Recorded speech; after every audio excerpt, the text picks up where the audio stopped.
Do you want to perform it for me? I heard a bit. So I will perform the Yeah. How about this? Why don't you play the first page as if you're performing, and then we'll work on it, because I got to hear most of it already. We'll play the first page.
Yeah, and one of the hardest things that's coming up is just playing one note over and over again, right?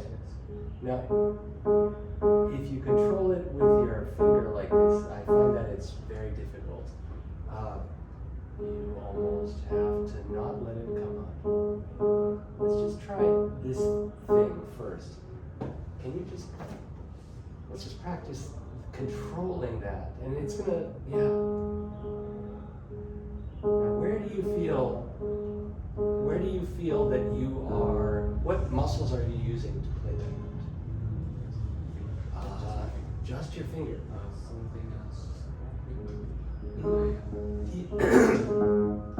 And do you find that effective?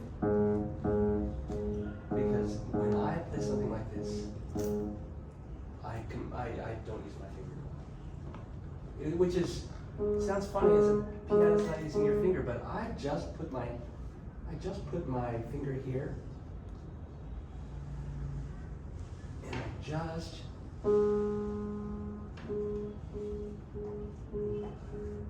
try that. Put especially the pad of your finger here, and start very quietly, and never let your finger lift off the key.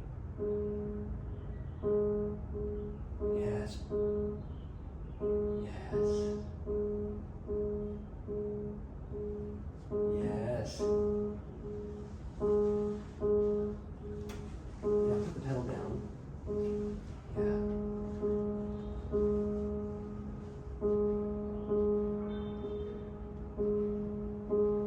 Yeah. What are you feeling? It's a kind of deeper sound. Yeah. Overall, with music like this that is not flashy, that is melodic, that is legato, harmonically very beautiful, I think this type of touch, Chopin played with flat fingers, apparently. That's what his students said. He taught that you need to keep your hands long. That's why he taught the B major scale. It's the first scale Chopin taught, because he wanted you to teach his students to keep your fingers, yes, like this, and then You've got it. He always talked about, okay, you've got to have a relaxed wrist, relaxed arm, and then you can play. So let's apply that to the beginning. Go back to the beginning. Now, just this first idea. Now, I wouldn't play it too softly. The reason why I wouldn't play it too softly is when Chopin wanted something very, very soft and very hushed, he always wrote sotto voce. So sometimes Chopin begins a piece, he writes sotto voce, and that means not clearly voiced, a little bit whispered. But here, he doesn't write that. So I would sing, don't be too shy about your dynamics. Start the beginning. One more time. Don't worry about soft. Yeah, it's interesting. 5, 3, 2 is your finger. Okay. Try this. Can you play and hold all together at the same time? Yes. Now just slowly let go of the F, then the D flat, then the A. But hold it over quite a bit. Yes. Now it requires you to be a little bit looser, but I don't want, I want overlap. And then on the left hand,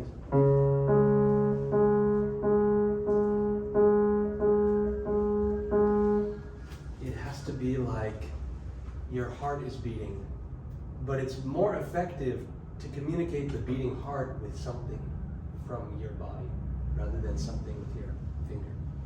One more time. Both hands.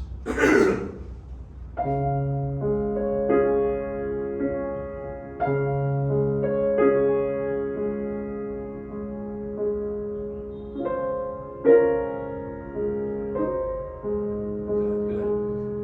Now we have to think about which notes are louder. How do we want to phrase this exactly? I want you to have a plan. Is it ya-da-dum, or is it ya-da-da? What do you think? I think so. I think the first beat is, yeah. Now, Chopin writes a 16th note here. But we don't want it to sound like a piano, a perfect rhythm 16th note. We don't want it to sound like da-da-da.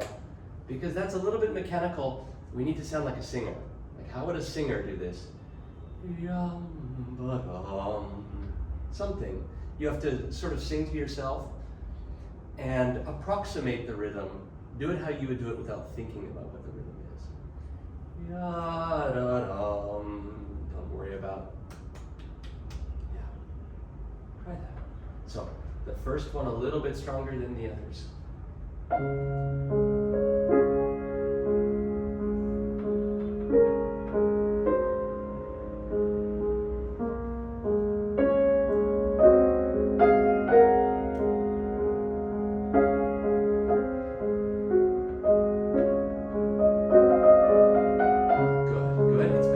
Is nicer. Now, I think when you have the downbeat, it should be a little bit more like yum ba da da. So not, but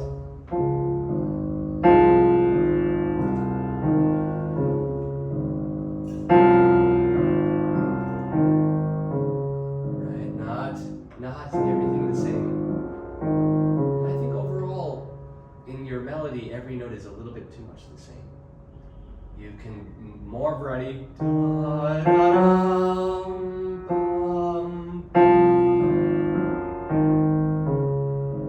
But make a decision with maybe dun, da, da, a little crescendo there. We don't want it to be dead. We want there to be life there. Also, when you have a long note, a singer. You play with. Have you ever played with singers? Yes, yes. When they have a long note, they want to make sure the pianist is not dragging them during the long note. Da da da. Ba, ba. The singer's going to be angry. Yeah. So ya da da bum bum ba da dum bum ba da dum. Well, I think moving, flowing a little bit, so that here. You did.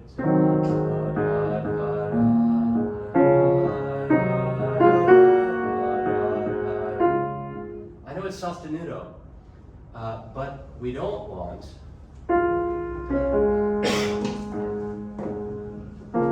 because it feels like it drags down the phrase. It's a long phrase. Let's try that.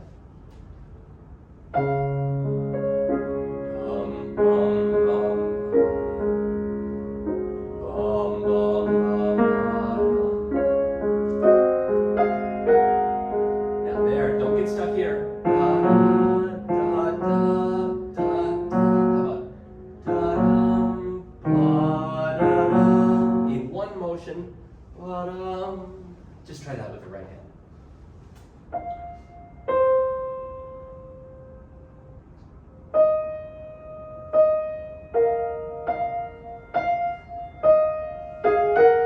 Yes, try that, just that. Yes.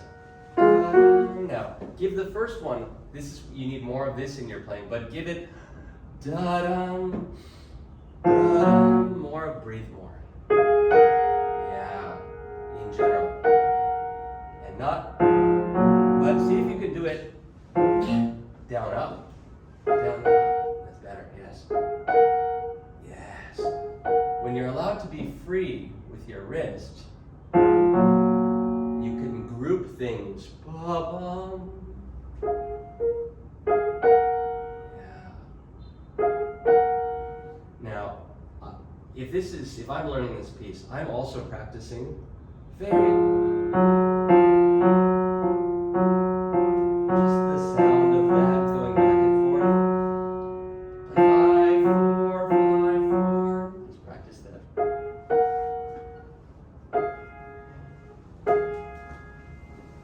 Because this is tricky.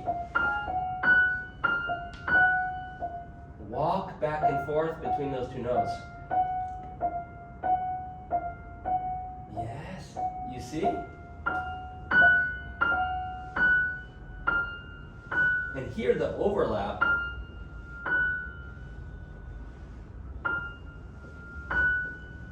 So you F, and then yes, and then walk forward, and then let go, and then back. Yes. That's right. So this piece is a beautiful piece. But we don't think of it as a technique, a piece where you need to practice technique. But actually, when you have anything very legato, you need to practice technique so much. Just the freedom of being able to, and then you can add one of,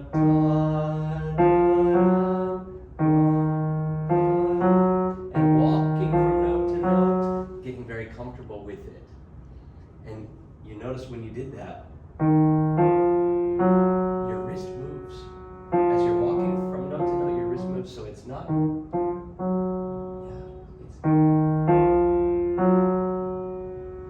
it's gonna sing more. Oh, I did more. Can there be more? More sound. That's it, more sound, yeah, again. And then, one. Da, da, da. Yes. And practice the legato. Yes. Yes, we want this music to be like so legato, so legato. Now,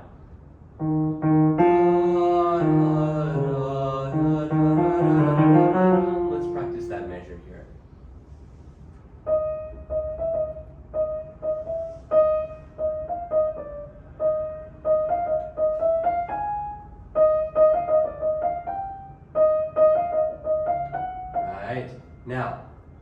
play it? How would you play it if you played it slowly?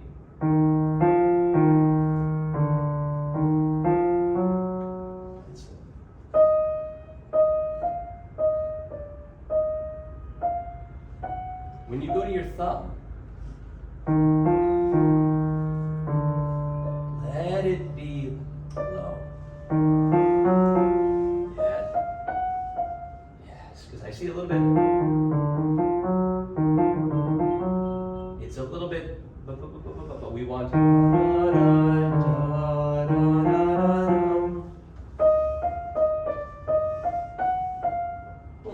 Is that easier? Yeah. So, thumb in piano playing. I would play with my thumb here.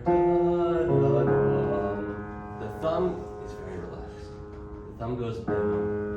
So the thumb isn't very effective like this. But the thumb is very effective as part of your arm. Yes, yes. Good.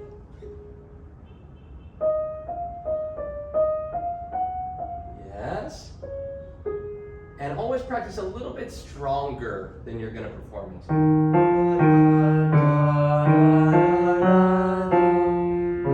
Make yourself work a little bit.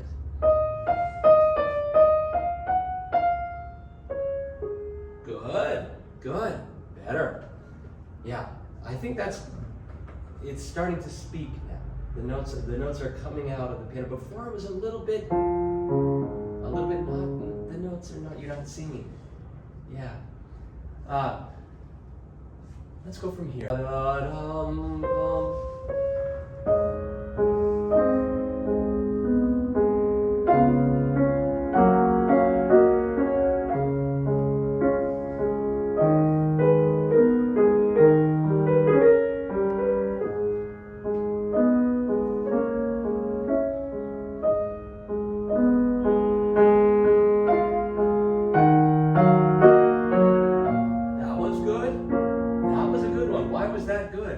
Because I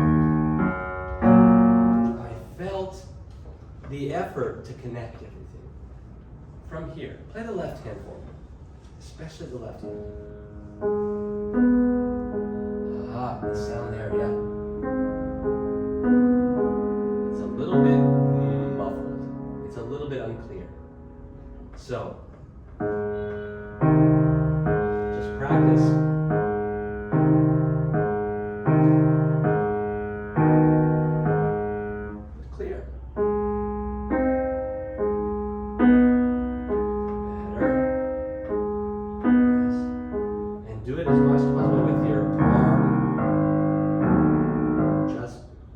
Are here, and it's like your little massages here and here.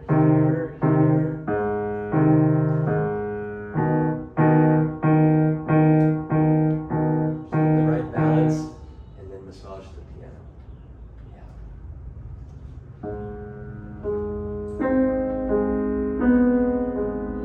We need to change the pedal probably. When we get to the C flat, we want to hear the C flat. Very clear change. The pedal has to change. One more time, here, yes. Now, try to flatten your finger. Try to play a little, just not too much. Just we want to have our hand shape be our natural hand shape. That's our starting position always. If we start here, the problem is we've already squeezed in, so this is not there. Now if we do this from here, it's quite powerful. But if we do it from here, we don't have any control. So yes, feel this part of the, yes.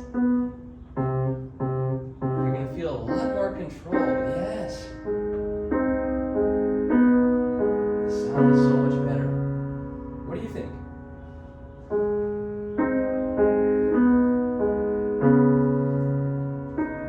Does it sound too loud to you?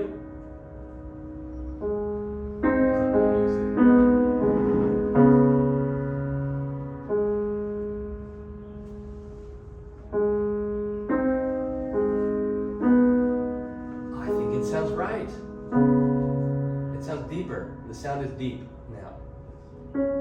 So you're fully capable of playing in this different way.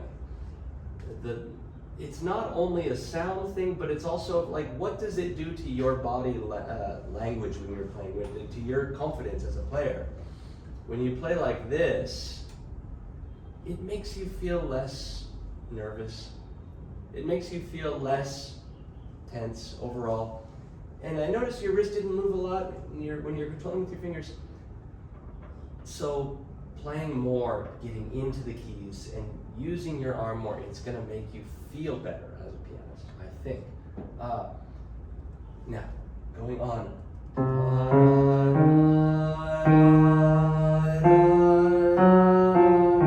Let's go on from there with the right hand singing.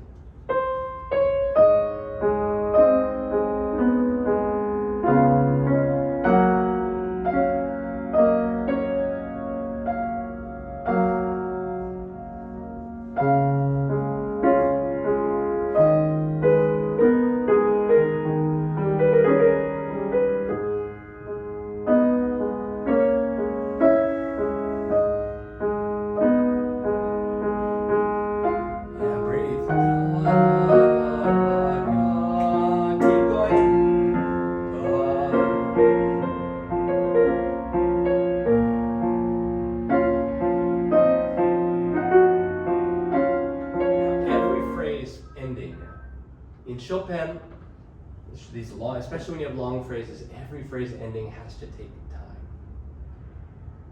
Now Chopin even taught this to his students.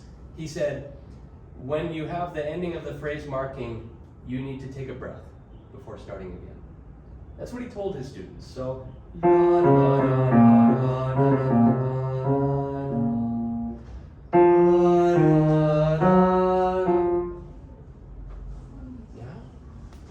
it's better to do too much. And I know we want to keep the left hand.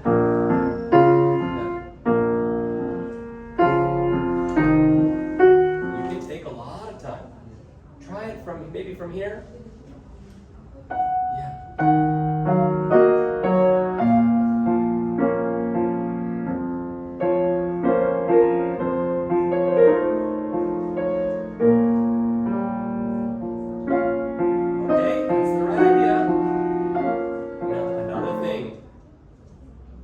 Don't make the easy part quick and the hard part, the jumping, the problem is you've got to slow yourself down when you're playing, when it's easier, so that it doesn't sound you're not doing that, but you've got to keep us moving through here. The jump to 5 to 5 is not easy. One more time. And take time. Almost stop and then start again.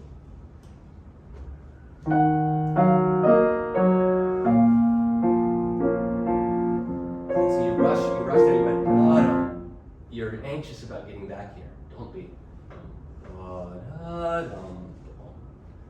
Don't be afraid of missing the next thing.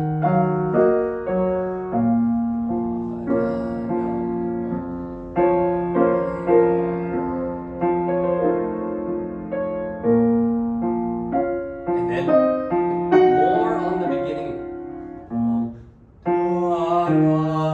Because what do we expect when Chopin sometimes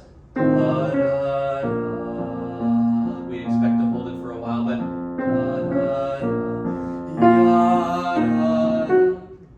coming in again right away. Take time, but then with a little bit of energy.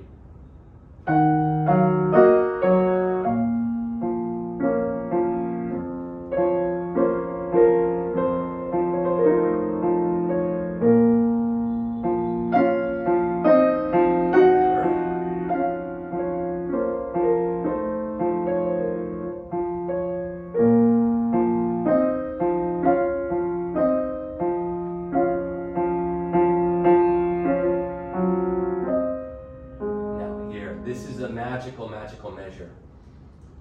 you need to physically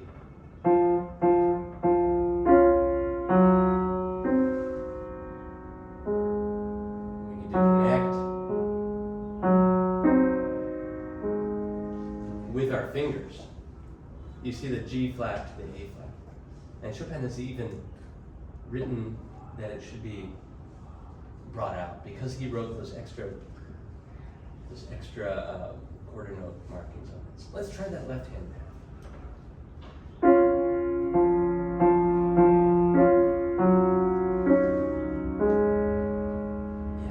Make sure it's a C there, not a D flat. No, it's E flat, D, C.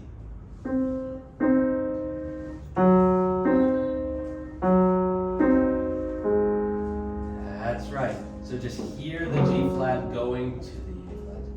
Yeah, and feel it. Not only hear it, but feel it.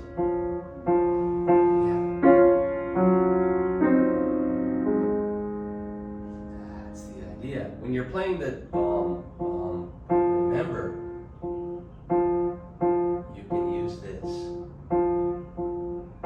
It's not, oh, nice. And I was going to tell you one way you could practice. Maybe I'm a little crazy, but when I practice and I need to jump 5/5 or something like that, sometimes I'm just 10 minutes. I'm just. With the thing that is difficult. Do you ever just practice 5 jumping to 5? Just often. Yeah, or just jumping.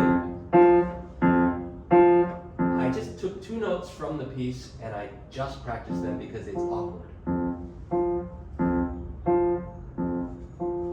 And you could sip your coffee and whatever, but you get physically comfortable with. And close your eyes, don't look at the notes. Really, pianists, professional pianists, performing pianists, practice in all sorts of ways you have to eliminate every single little difficulty. And people think this is an easier piece. It's not.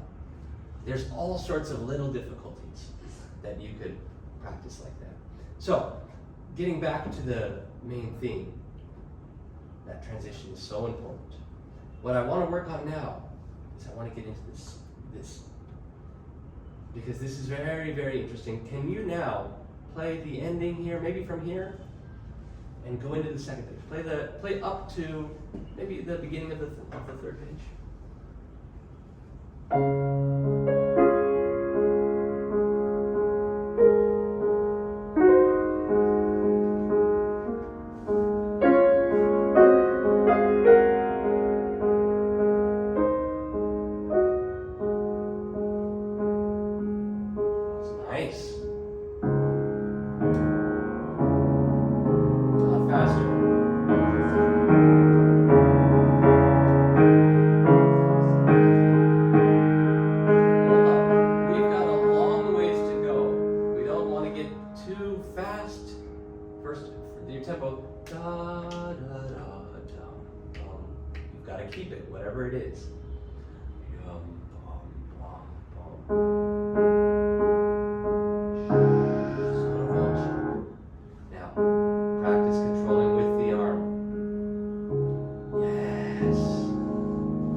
This is very unsettling music. This is very disturbing music, especially disturbing if you don't let it flow. All keep it. Don't flow too much. You have to practice this part like it's a duet of two notes.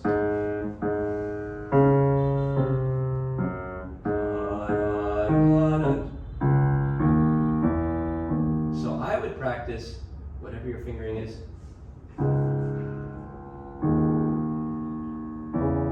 I let go of one.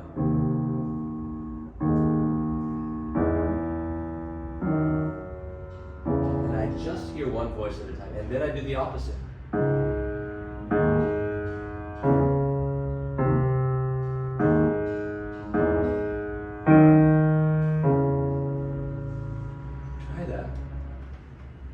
Play the bottom voice legato and let go of the top voice.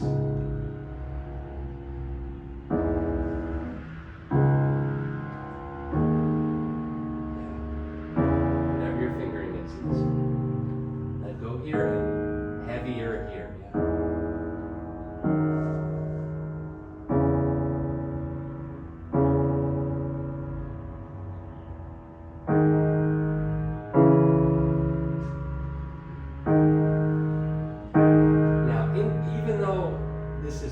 This is pianissimo, whatever, piano. I would make sure you feel like there's a lot of flexibility between these two notes.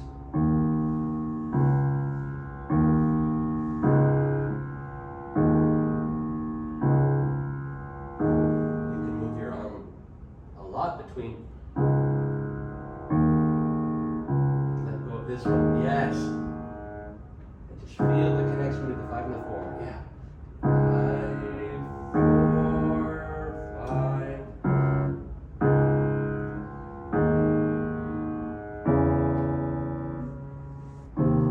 Yes, and between the notes you can do this, whatever you want, but loosen up between the notes, yeah.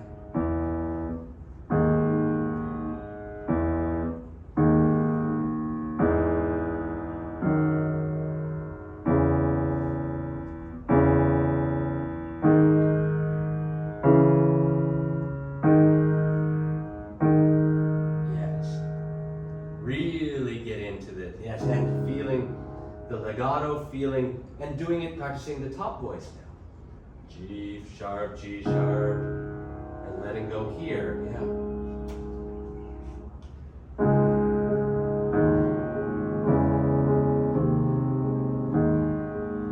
Feel the connection.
Especially when you get here, I'd just be like,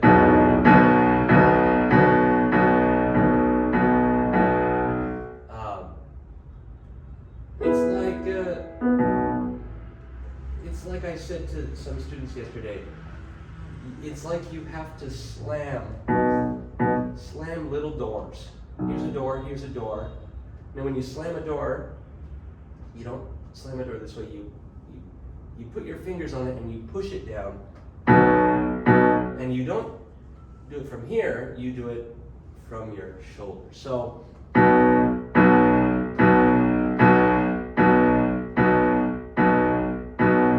maybe there's something, a little bit emotion of anger here. Yum, bum, bum, bum. But now, express it how you would if you really are angry, which is you slam the door, so it comes from your body. Just play with the beats. There. Yes, and with the left hand now. And before you even play the accented notes, you have to breathe in. Yes.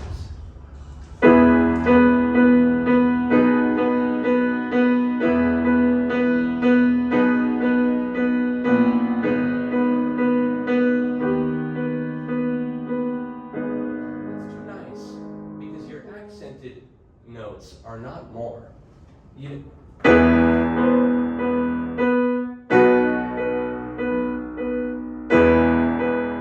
Those accented ones, you need to do more, because he wrote an accent on every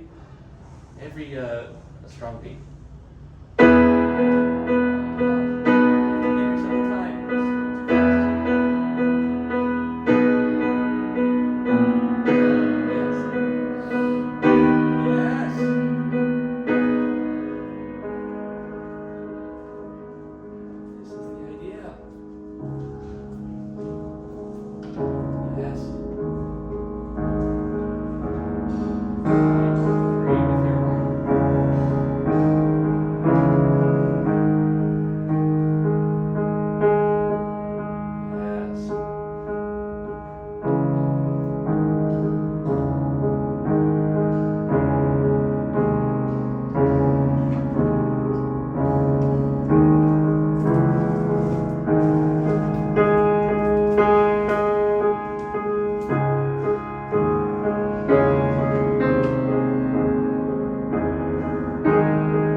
I think it should go all the way. Don't hold back. Don't make a nice phrase here. And then only change dynamics here. I think it's more effective dramatic. What do you think? Try it from here. Come on.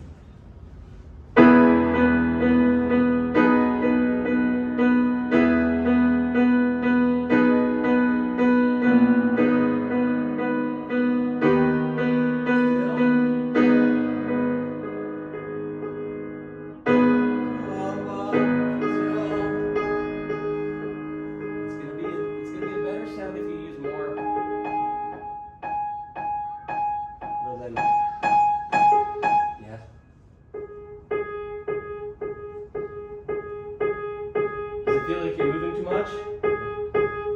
This is the better way. Throughout the whole piece, look, we've got eighth notes. Do the eighth notes ever stop?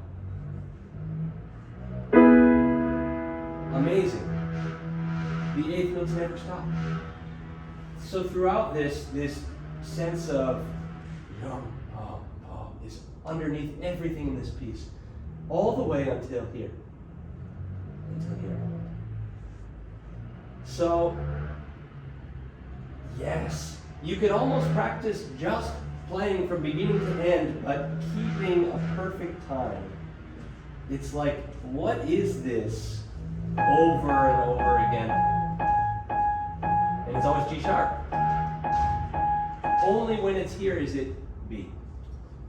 Here it's A flat, the same as G sharp. So, for me, this is like the inevitability of death.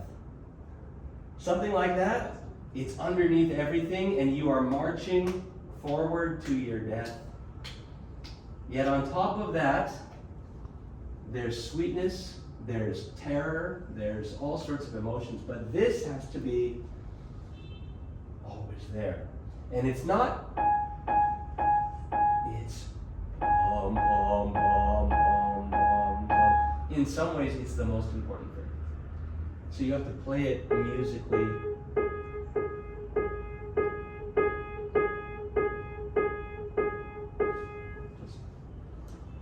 It's hard. This piece is hard, yeah.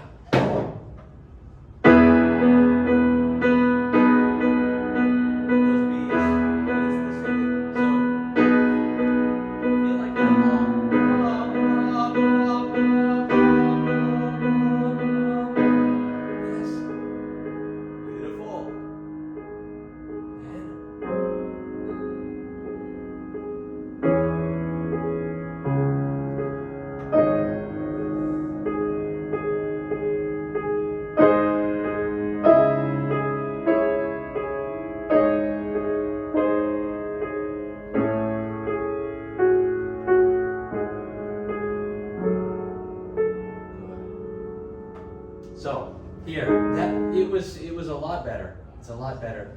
You have to feel like each one of these is a bow rather than a finger. It's hard to play sustained and beautiful with the piano because the piano's so mechanical. But yum bum or ya da da da da da. That's how you have to think of it, I think. Now, when you have stuff like this is tricky. What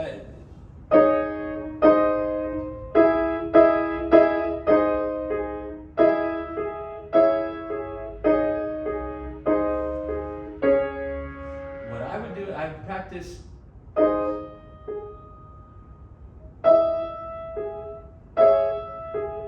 Letting go of some and holding one, and then I do the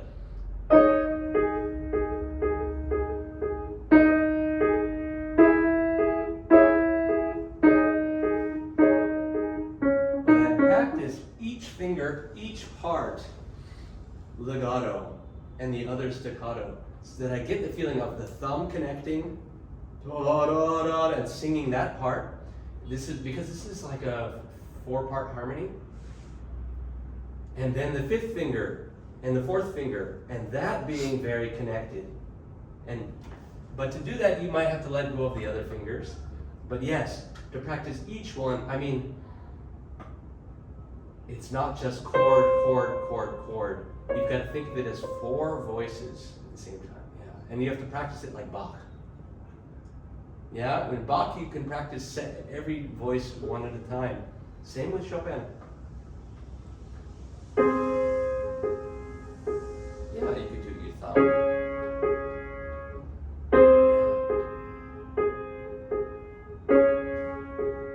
Yeah, relax. Yeah, and so you rest your weight here, and then you use the finger that's resting in the keys as your point of rest.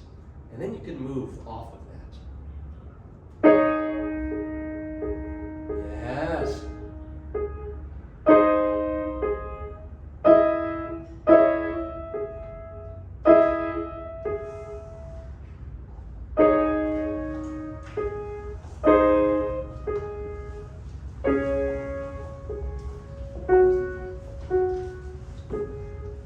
Yes. Now here you can be a little legato.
The only job of your fingers is to make sure that you're touching the key that you're going to play, and then you use this to play. Yeah. What do you think? What do you think of all of that? Is that have you tried that before? Has someone told you that before? I tried one, but I used to cool my fingers, so it's not effective. Yes. And now you say right. You need to stroke a finger. Well, yeah. Yes. I think you have to think about how, if you're a child and you've never been taught how to play piano, never been told what to do with your fingers, what do you do by your instinct? Like, if I said, I want you to use this finger and play this note, what do you do? Just exactly. point. That's it. You push it. So in some sense, this technique is simpler. We're not, okay, I've got to get my hand in that curled position and then I've got to play it by lifting my, this is not natural. Now this is maybe effective for teaching control at an early age or something, but I never learned that way and I could never play this way. I just can't.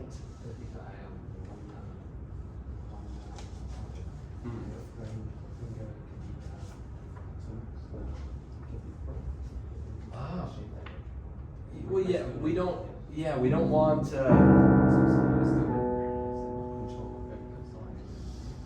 Yeah. Yes, but sometimes I don't think. I had a teacher in New York who studied with the famous pianist named Claudio Arrau. And Claudio Arrau is very famous for his rich, deep sound.